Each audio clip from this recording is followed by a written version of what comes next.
Nem à? Cái khu bleu cái mình được cái bleu rồi. Cái bị nó phải vậy chứ? Phát phát. Phát đi cái bị. Kem là bị. Cái khó chi. Giờ đây gì luôn?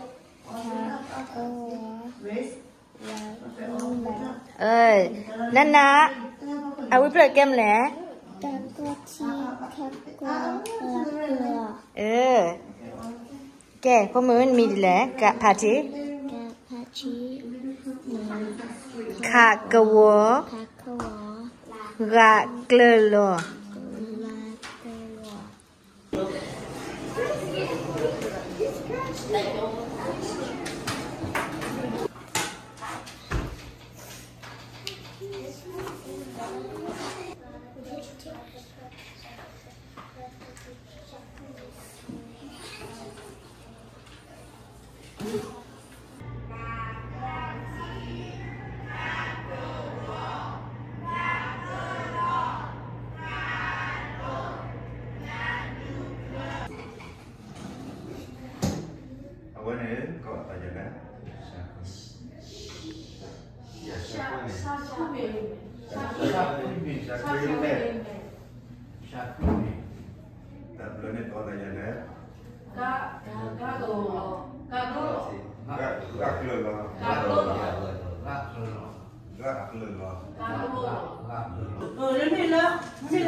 起，卡古我，拉格罗